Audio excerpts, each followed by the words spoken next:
What a day. What a day. Hey, good morning, guys. I was in the middle of looking around. Look at my hair. It just started literally as I hit the button. Look at that. Let me lean into it a bit. Look at it. Look at it. My hair's on fire. I'm like Hades, voiced by James Woods from Disney hit Hercules.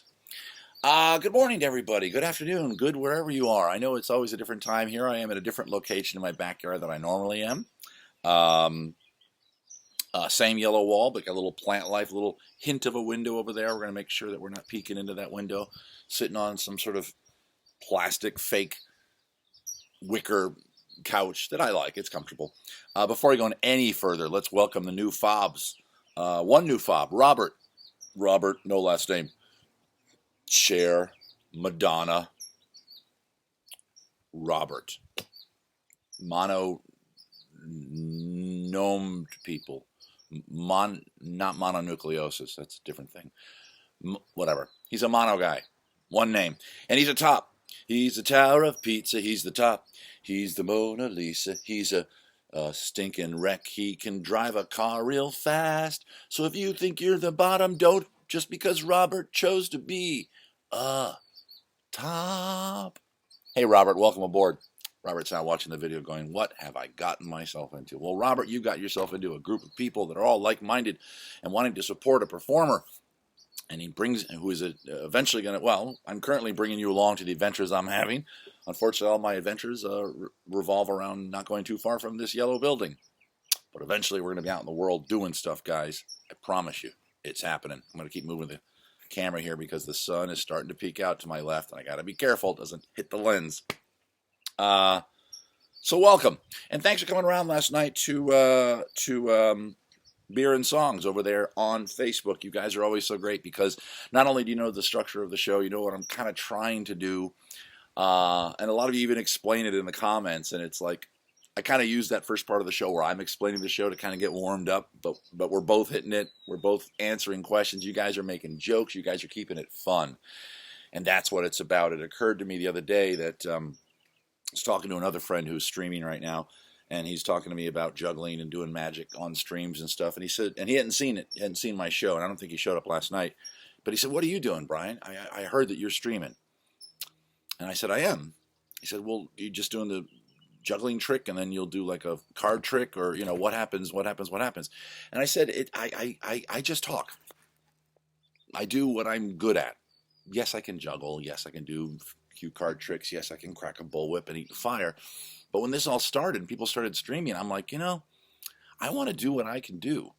And what I'm known for is not really any of those things. If you ask anybody in the juggling world, fire eating world, bullwhip world, magic world, and they go, name the best in what you do, my name is not going to be the top 1, 2, 5, 10, or 20. I'm not going to be in the top 50 of anybody's list in that. I'm good at this. I'm good at interacting. This isn't really interacting as much, of course, because I'm not live right now. But the great thing with the live feed and you guys talking to me able to see it, it's almost there.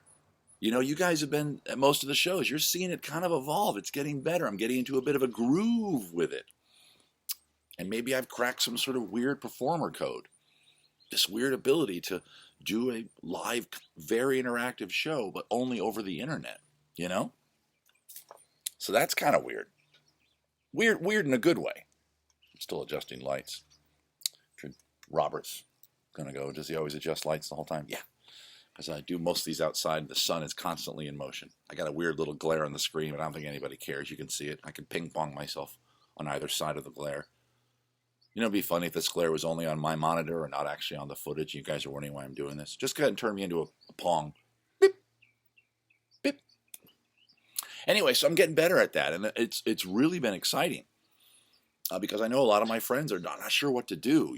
If you have a set, let's say you have an hour of material, of good stuff, you can shoot it. You can chop it up 10 at a time maybe, or 20-minute chunks. Well, that gives you 3 streams, 3 shows. Okay, then what do you do? Well, then you got to start doing stuff like this. I decided to cut out the middleman, and I leapt right to this. Also because I didn't have any of my props and stuff. But I don't think even if I did, I would. The only juggling I'm doing online, the only thing that's close to a variety skill is, of course, the thing I do with you guys. And only you guys. Does It Juggle, which we'll talk about right now. I have it queued up here on the phone. I'm not Mr. Segway this morning. Sorry, guys. I gave you guys 6 choices like I always do. A little cowgirl boot, 1 slice of deli meat, a butter knife, plastic Pegasus toy, a potato, and 1 tortilla chip. Tortilla. What is winning right now? What is winning by quite a bit is the 1 slice of deli meat. Coming in second is 1 tortilla chip. And coming in third at the moment is the little cowgirl boot. Of the other 3, butter knife, Pegasus toy, and a potato, the one that's the coming in right after little cowgirl boot is the potato.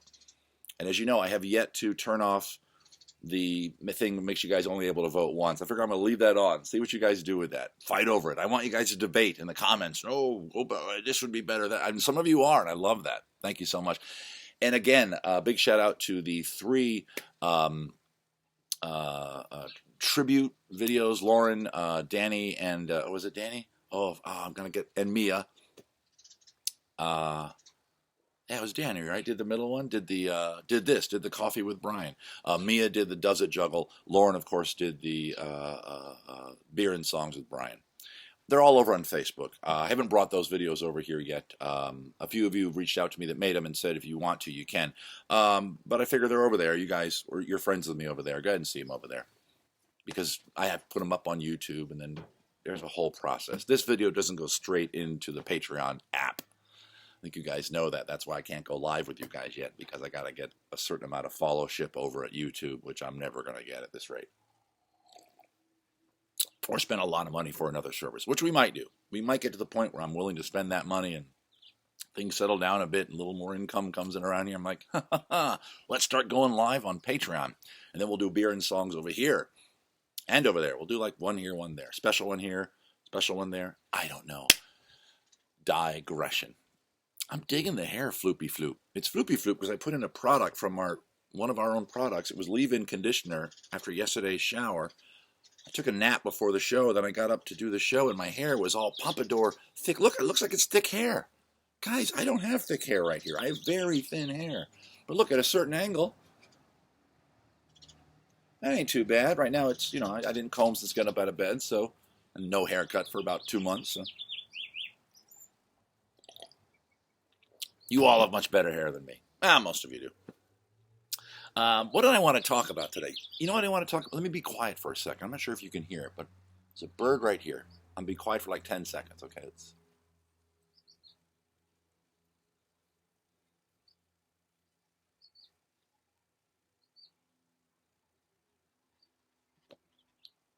Now you're quiet? Thank you. 2 birds sat there about 20 feet from me and just stared me down the whole time.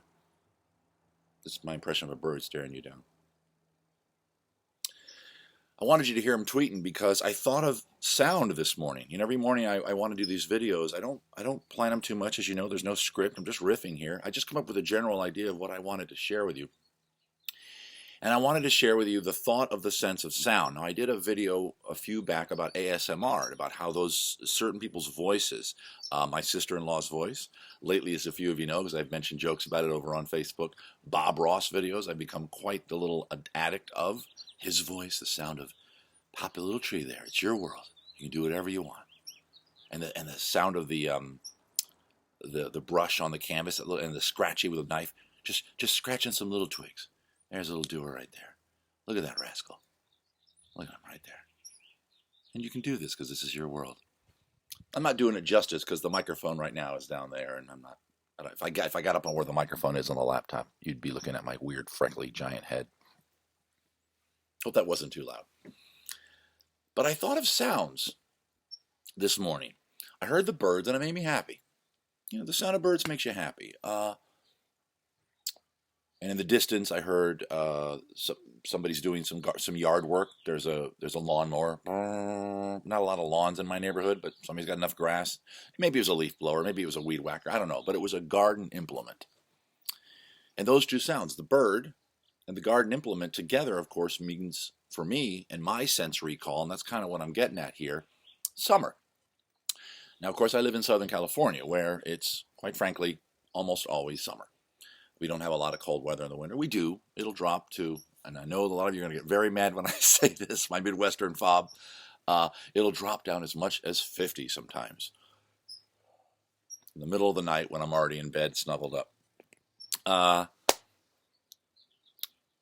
I heard the lawnmower and I heard the birds, and I had this just really powerful memory of summer.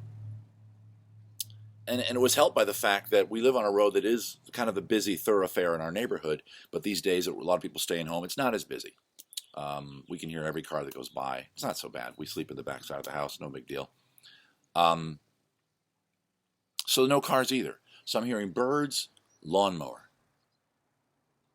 That's all I'm thinking about, is this sense of memory of my youth. I grew up in a lot of garden apartments. Didn't live in a house until I was into junior high school. Up before then, it was garden apartments. You walk in a door, and then there's like 3 landings. Each landing has 1, 2, 3, 4 doors, 4 apartments. Next landing, 1, 2, 3, 4. Next landing, 1, 2, 3, 4. Every apartment had a balcony. On the front side of every arrangement of those rectangular buildings is the parking lot. On the back side, always a green space with playgrounds and stuff. So you could walk all the way through the community and never not be on grass, which was really nice as a kid. And you'd go from playground to playground. And it's kind of funny because the kids, the closest playground to us was ours. It was almost like we were a gang, This is our playground. And every now and then we'd venture out and go down that grassy area to find another playground. And everything, we'd play over there. Nothing serious ever happened, but there was this sense of, ooh, the foreign playground, the dangerous one. Ooh, this one has that kind of swing. And of course, this is back in the 70s when a lot of the playground equipment was that really densely made stuff out of steel pipe. It was steel pipe bolted together, welded together, but it was thematic. I remember a big metal man, something that you'd see at Burning Man these days, a big metal cowboy, and under one of his arms, he had a big triangular body. He stood about 25 feet tall, and under this arm was a swing. Under the other arm was another swing, and on the other side of the playground there was an Indian, a Native American, and that playground. And this was ours, the one near my apartment. There was a teepee, even a metal kind of thing that you could go into that had little panels that you can climb through. It wasn't solid, of course. You had to be able to climb it around it like a jungle gym, but it was themed like cowboys, like the Wild West. That was pretty cool. The other one that we would venture to was themed like space. It had instead of a teepee, it had like a flying saucer, climb aroundy thing, a jungle gym. I think is the best way to describe it. Oh, some critter over here in the bush. Critter in the bush. Great rock band, Critter in the Bush. You guys remember them? Oh, so good. That song, Lay Your Hands on Me, Critter in the Bush. Oh, man. Oh, coffee went everywhere. So that's what it reminded me of this morning. Hearing the birds, hearing the because it was an apartment development. So when it was gardening day, lawn day, all that grass had to be tended to, and of course there was sprinklers that would pop up and do that, and they'd go away. But then there'd be the guy in the little righty thing, steered it around. Several of them that happened during the summer months, especially, probably twice a month. So whatever, 12, 13 times a year. And I thought this morning, that's great. That's great to have that. I'm not a romantic in the sense of, I kind of am. I'm not full blown. I hear something reminds me of something. I don't get teary-eyed. I don't get weepy. But I do enjoy the pleasantness of it. I certainly enjoy the pleasantness of it. Another light adjustment here as the sun is coming out. But this was great. I remembered my youth. I remembered being in those apartments. I remember hearing the lawnmower. I remember hearing the birds in the morning because lots of trees around. They were great. It's a great place to grow up. And I'll tell you one of the reasons why. If you have a kid right now and you live in one of these apartments, you know this. It's awesome for trick-or-treating. Not regular, a neighborhood with just single-family homes. You go to a single-family home, you knock, you get your little Reese's peanut butter cup, walk, whatever, however many feet to the next house, knock. The next house is not lit up, no lights. That means don't stop here because the guy inside is staring at you through his motion-sensitive camera. And it takes a while to accumulate the wealth of candy. Garden Apartments, you go into one of those doorways like I described. There's 3 landings, 4 doors apiece. You do the math. 1 building, 12 stops. Kids going up and down. We knew each other. Hey, hey Billy, hey Jay, Brian, hey Karen, hey Susie. It was great. People just left their doors open, and they put like a TV tray, thing of candy, and that you say hi if you knew them. Hi, Mr. Wilson, but usually you didn't. They were in there just watching some sporting event while the kids came by and grabbed their Twizzlers and split. Because it was just easier that way, because it was just all at once for about 2 hours of intensity and then done. COVID. It's like break a leg, guys. You cough, you say COVID. It's like saying break a leg to a performer. Keep that in mind. You're staving off the COVID by claiming that it is COVID. I was away, digression again. So, but not really, because these are the memories that I have of living in those apartments, all triggered by Bird and lawnmower. Bird and lawnmower. 2 simple things, and you remember this part of your life that you really enjoyed, that you, if you're like me, probably didn't took for granted at the time, because you're a kid. You live in an apartment. There's a pool that you go to in the summer. I was a latchkey kid. My mom would go to work. My brother and I would be home. She trusted us, so we almost raised ourselves in a way. So there you go. Psychologist friends at home. That explains it. When I was 12, I was being raised by a 12-year-old. When I was 9, I was being raised by a 9-year-old. And I came out okay. And that was a great thing this morning, just getting up, and I was getting the coffee ready, and I was getting the laptop and all the gear I need to do my video.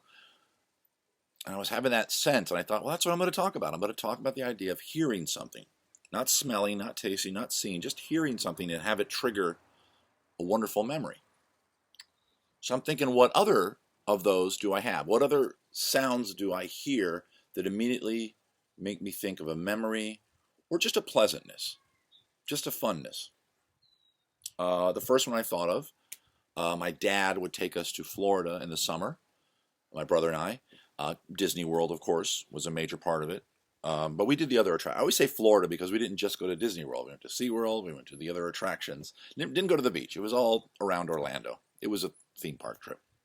So we're going to Disney World, let's just say. Just a camera again. Make a note, Fob. This is also not a great place to film when the sun is coming. So, because now I can't go forward too much or I'll get... Well, I guess it's not so bad. I just worry about the white right there. See, then I get that forehead. Now I'm some sort of weird villain. Yeah, more coffee. So Dad would take us to Disney World. And I remember, like, the first year was just everything was like, whoa. Okay, this is back when they had the one theme park, the Magic Kingdom, which is, of course, the kind of much larger but basic layout of Disneyland. If you're a Californian watching this and never been to there, it's the same basic idea, only I think it's twice as big, but a little more elbow room. Castle, Tomorrowland, Frontierland, basic layout. You know it. You love it. And we never been before. Everything was like, oh my God, Space Mountain. We went in 70, whatever, 5. Maybe Space Mountain wasn't open. I don't know. I don't remember what was open. The classics were there. Jungle Cruise, Pirates of the Caribbean, Haunted Mansion, all the classic Disney attractions. Had a wonderful time, of course. Then that became a regular thing. My dad said that was so much fun. We'll do that every year. It'll be a vacation in August. Yes, we went to Central Florida in August. Years later, I ended up living there, Central Florida, in August. So damn hot and humid. And so we started getting used to it. We started knowing what to look for. And since I want to talk to you about sound, I only want to talk about the sound too much. We'd be driving into Disney World, which if you know, Disney World, their property is huge. It's not just the theme parks. They own a chunk of land. I think it's always compared to be as big as Manhattan or something. I don't know. Don't quote me. Look it up yourself. It's huge. Unlike here in California, where you go to Disneyland, as soon as you get off the highway and go into the garage and stuff, you can see the castle and Star Wars Land now, and you come around the corner on the tram, and then you could see the other mountain over there at California Adventure. The big roller coaster, of course, in California Adventure. All the stuff. You can see it all right away. Disney World is a big place with trees, and it's Florida, so there's canals, the little dents kind of in the ground just off of every side of every road because the water has to drain. Very high water table. They get a lot of rain. That's why. So you start to get used to that. You start to see, as a kid, you'd get off the highway at the exit for Disney World. We were always on a bus early on. We didn't rent a car for a while. We were just a company called Gray Line Bus Tours, and they would go to the various hotels, and you just buy a ticket. It wasn't much. It was like $2 per person, there and back. And one bus would go to Disney World, one would go to SeaWorld, one would go downtown Orlando, the various touristy things. Mostly to Disney World, of course. And so we'd be in that bus, very excited. My father, my brother, and I. And we get off the highway, and you start to see the landscape change. It's a little better groomed. Disney took a little better care of their property than the state of Florida did of their highway property. And so right away as a kid, this is before they had a big sign. If you've been to Disney World more recently, you know that they have these giant signs now that have all the characters on them, Mickey and Minnie, and they're all there. And it's pretty much right there as soon as you exit the highway. Back in the 70s, that didn't exist. There was just a standard highway sign, green sign, white letters, Disney World, exit. You got off. There wasn't that big thing. You were on Disney property. You were there, but there's nothing really welcoming you. So as a kid, I started looking for the clues. Yeah, this is Disney World. We're there now. Trees a little better groomed, like I said. Little sandy kind of little island kind of between the divided highway that led to the main part of the park. I'm going to move the camera kind of a little more out of the sun here, guys, so I can lean back. There we go. Should have done this the whole time. Much better. And it was great. But right now we're talking about sound. So we'd come in, you'd park your car. The first visuals you saw was a hotel called the Contemporary Resort Hotel, which I believe is still there. It's was the tallest building in Disney World at the time. That may have changed. I don't know. But you saw this big hotel, big A-frame hotel. You all know it, even if you've never been, because in the old days of the Wonderful World of Disney, in the opening, there was always little clips of Disney World thrown in with clips of movies, and you always saw the monorail going through the lobby of this hotel.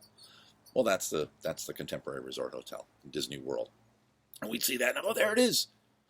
You get a little closer, and the next tallest thing you saw was the castle. The castle, Cinderella's castle, is quite a bit taller than it is here in Disneyland, like 3 times taller. It's significantly bigger.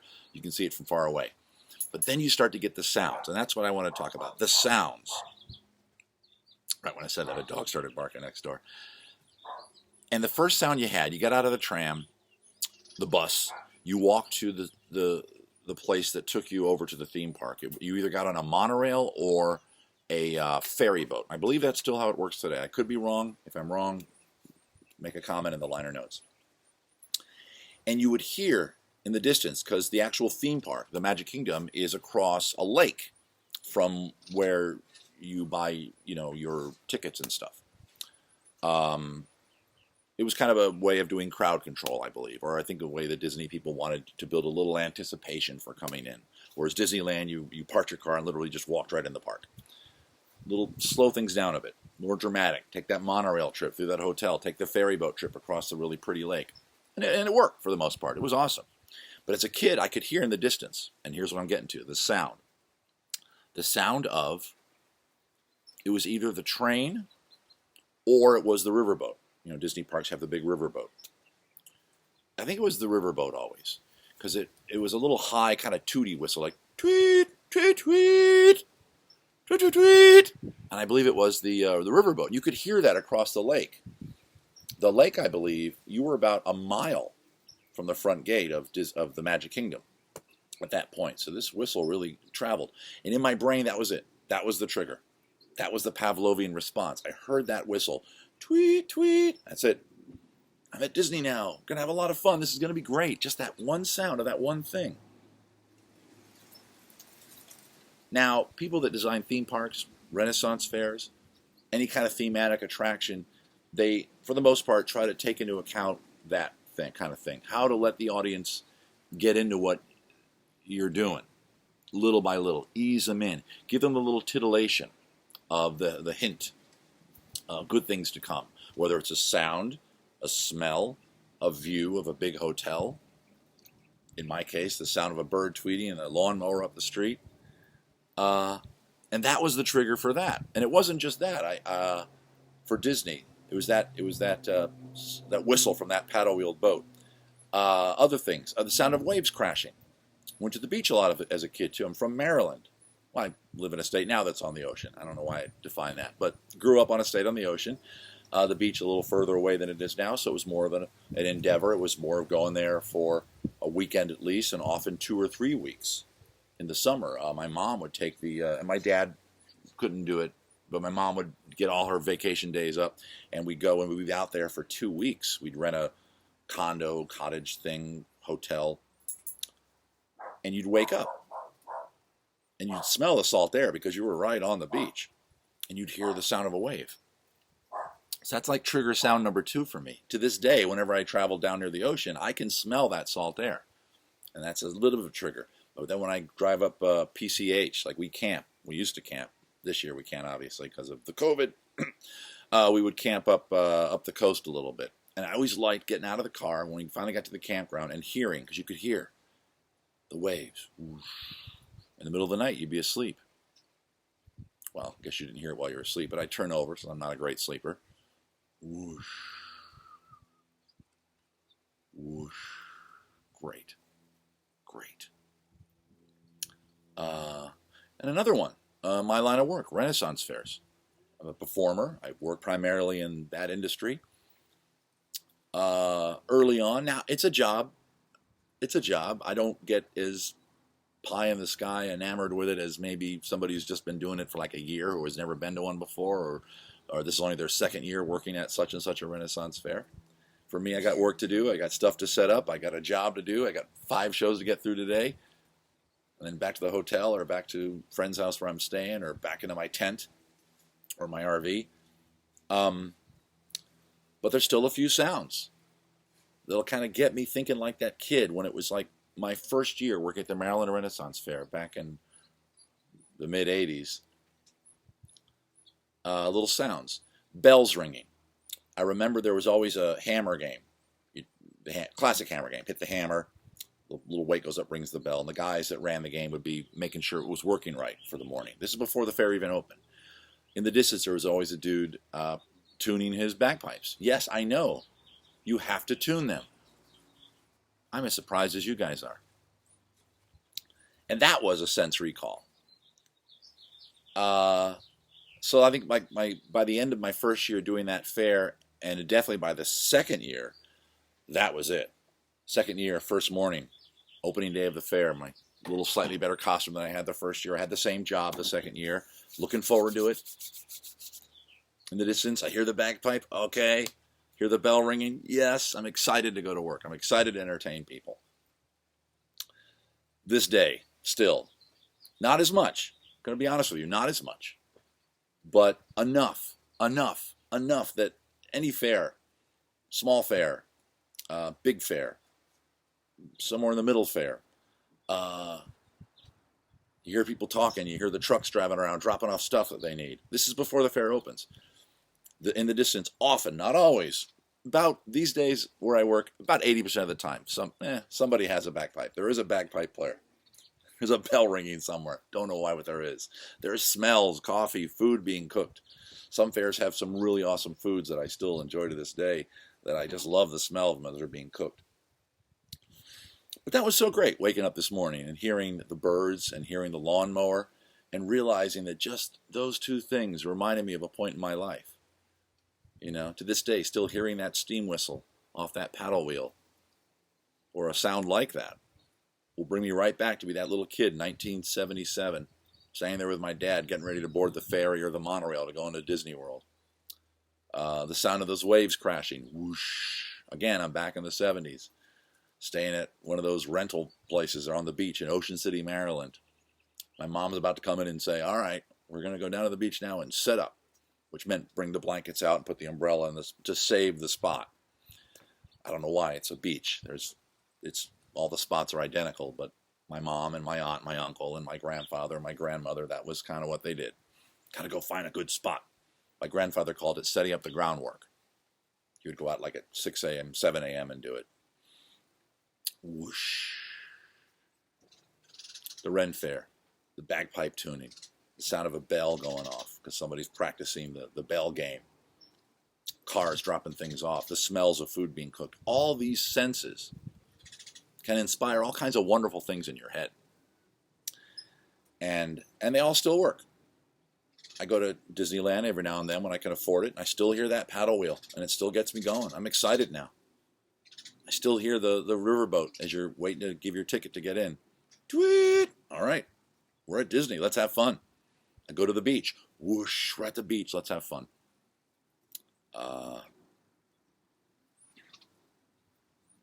Bagpipe tuning, whatever, belly dancers kind of putting on their costumes, the little jingly jangly things, other Renaissance fair sounds. All right, let's go to work. Let's have a good time. Let's do this.